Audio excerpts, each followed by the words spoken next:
Hello and welcome back to the Pokemon TCG special event from Utrecht in the Netherlands. I'm Ross Gilbert and I'm delighted to be joined by the lovely Philip Schulz. How you doing, Philip?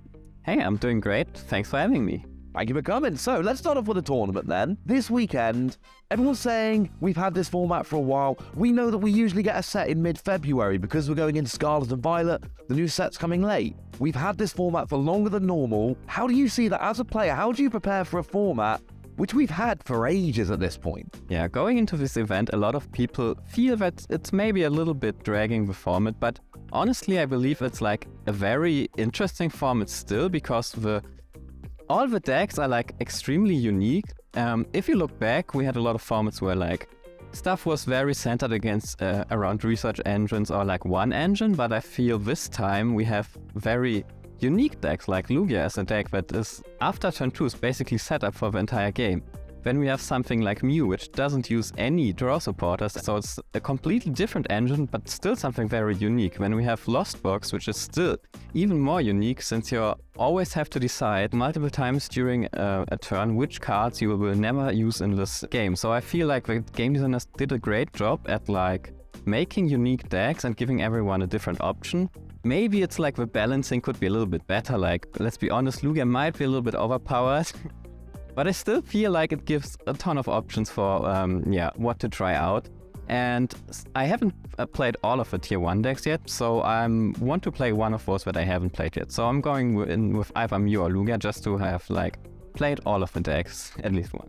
And I think that's an excellent way to go. Of course, we know at this stage Lugia is a prohibitive best deck in the format. There's no real question. We know Lost Box is good. We know Mew is good. And I love your point about the unique engines. It is weird seeing a format where kind of every deck has a different engine. But I do think it's fair to say, look at recent tournament results. Lugia is by far kind of the best deck. And I don't think it's particularly close. So okay then, so let's move on from that and talk about 4 weeks' time.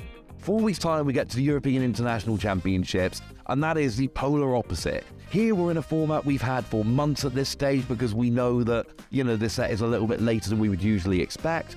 But in 4 weeks' time, we get to EUIC. Not only do we have Scarlet and Violet being legal with the EXs coming back, but then we also see the rotation. Everything gets completely flipped. How do you prepare for that tournament?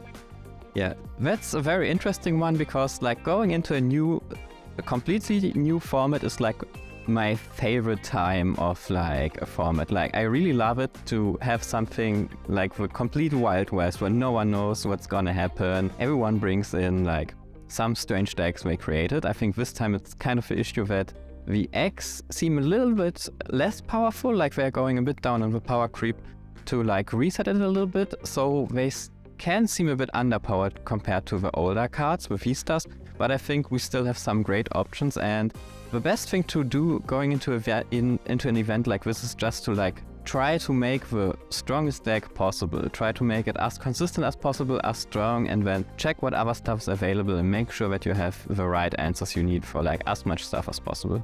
And unfortunately, we're going to have to take a little bit of a break there, but don't go anywhere because we've got plenty more action coming all weekend. And of course, I'm going to finish my chat with Philip.